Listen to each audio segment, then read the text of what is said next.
Welcome to iMagazine's Best Practice video series, where we interview winners from our iMagazine Awards from around the world. For this video, we are joined by Eric Yao, Chief Strategy Officer at Link Asset Management. Eric, thanks so much for joining us today. Thank you for inviting. So Eric, your company won the prize for Best Annual Report by a large cap at the iMagazine Awards Greater China 2021. First of all, many congratulations. Thank you. And to start the conversation, could you just tell us a little bit about yourself and your company? Sure.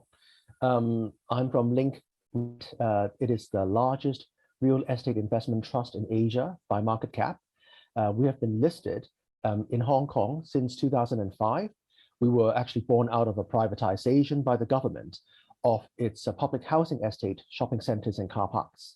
And that was 2005. In the 16 and a half years since, we've expanded our portfolio to not just retail and car parks in Hong Kong, but also office, retail, and even logistics around in not just Hong Kong, but also in mainland China, and also in Australia, and also in the UK as well. So we have expanded quite a bit, and it's been really a growth journey in the last 16 years. And we have been very fortunate to be able to describe this growth journey through the many iterations of the annual reports since. Fantastic. And speaking of the annual report, in particular, the annual report that won the award with us, aside from meeting the regulatory requirements of that document, what were the sort of main goals that you wanted to achieve? Did you have any particular messages, for example, that you wanted to convey? Sure. As I described, the annual report is actually a very key document we publish annually, where we not just describe the performance of the past year, the financial performance, but also we try to give some trends and also some outlook as to how the operations are and what the financials might look like. And I think most importantly is describing our strategy, how we position ourselves and how we position ourselves for the future. That has been really the one key element that I believe most investors are looking for, is looking at the strategy and the outlook. And of course, these days, the annual report also serves as a very important document where we list out our KPIs, not just the financial ones, but also the non-financial ones, the E, S, and G performance in the annual report. Fantastic. And how did you think about the design of the report for that year? Did you try anything innovative with the way you sort of put it together, with the pictures, with the images, and so on? Yes, the design is something that we look very carefully and each year. I mean, we do want to make sure the design echoes the key message that we are trying to convey through the words inside and the content inside. The design for the 2021 annual report was actually an embroidery. It was a real embroidery we asked an artist to do for us, and he sent over the final product, and it's beautiful. And through the embroidery shows a family enjoying themselves in broad daylight in front of our assets. And this also conveys, of course, our motto, linking people to a brighter future. And that's what we endeavor to do as well. And that's how we try to describe, our business around this brand promise, linking people to a brighter future. Fantastic. Thank you, Eric. And I wanted to ask a question now about, how the annual report is put together at your company. It's always a big undertaking. And I think at different companies, IR plays a different role, depending on how their organization works. But at your company, how did you organize the work between IR, other departments, third parties? How is that all done around the annual report project? It is obviously a team effort, a group project, a major endeavor. It involves finance, company secretary, department, treasury, HR, of course, investor relations, sustainability, and also, for good measure, the C-suite and the board as well. So everyone takes a very keen interest because, as I said, it is an important document, and it's important to get our messaging right as well. Of course, I missed out our corporate affairs, corporate communication department to make sure the branding is consistent throughout, because, as I said, this is a important marketing branding document as well.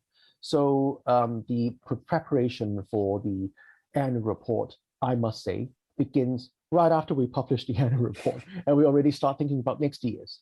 And because, of course, we do go through what has done well, what's gone well, and what's done not as well, and we look for areas of improvement right after when the minds are still fresh. And then we already, because our year end is March, and we publish semi-annual reports. So the interim report will be for the 6 months dated September 30th. And usually it's published in October, November. So and the annual report for the year end 31st of March is usually published in June. So yeah, right after we are finished with the annual report in June, and then, well, soon enough, lo and behold, it's actually the interim report. And the interim report also needs to go hand in hand with the annual report as well, because it needs to be in sync, it needs to flow. So yeah, it's almost throughout the year. We have the interim and the annual reports in mind, and it's a never-ending story. Absolutely. That's a similar story at most companies, I think. And we know that our judging panel for this award really loved your annual report. That's why they chose it as the winner. I wondered, from your perspective, was there anything that you think investors and analysts would have particularly liked about this report? What do you think they would have appreciated about it?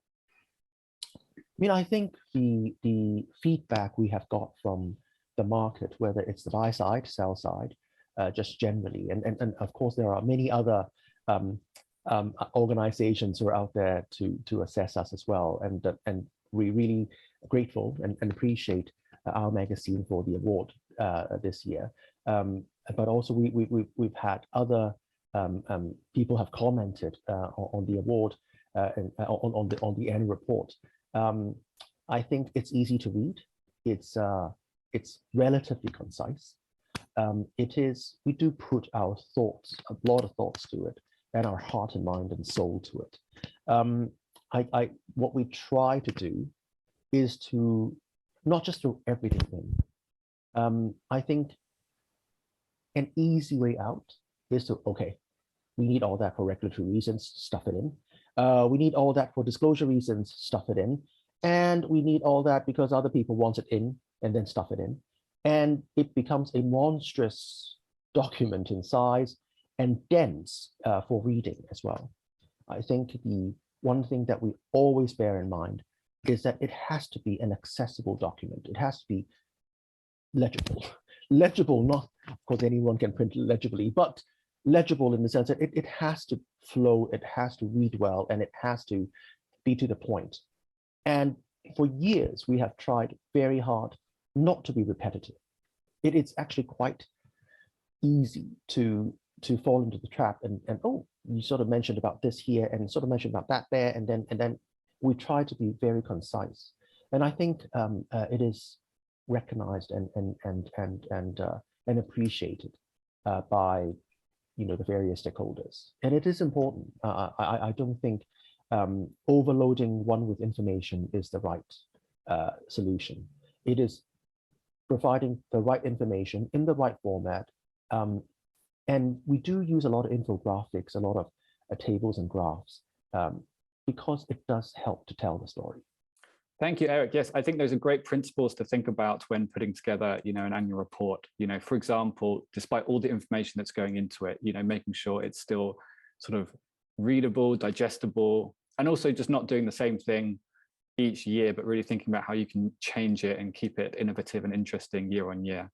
And just as a final question, you alluded to this a little bit before, but are there any ways you hope to develop your sort of annual reporting in the future? Yes, I mean, it is important to always focus on the content. The content is what that drives the design, and it's what that drives the message. So the content is still the #1 priority. And we are still trying very hard to think of enhancing transparency, enhancing disclosure, and how then with the meat, then you need to know how to cook it, and then know how to present it. So it's the whole spiel, the whole 9 yards that is important. Of course, the meat needs to be fresh, tender, yada yada yada. But then it's the cooking skills, and then the plating and all that. So the content is still first and foremost.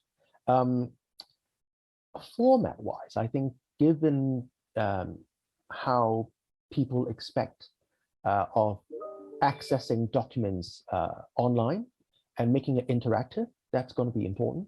I mean, fewer and fewer annual reports are just printed on A4 paper and then bound into a book and then distributed. You get fewer and fewer of such requests. And then, of course, and people reading it online, then there are many ways of playing around with it. So that would be, of course, a different way of thinking about formatting and structure, and also how to present information. In the end, of course, how to strengthen that design and to enhance and demonstrate Link's corporate image and also the branding messages. That's also very important. That consistency is very important. Great, thank you so much, Eric. Well, some great points to think about there, I think, for other companies as well when they're planning their annual reporting in the future. But I think that's a good place to leave the conversation today. So thank you so much for speaking to us today. It's been fantastic to talk to you, hear about your award-winning report. Thank you so much for sharing your time with us. Thank you.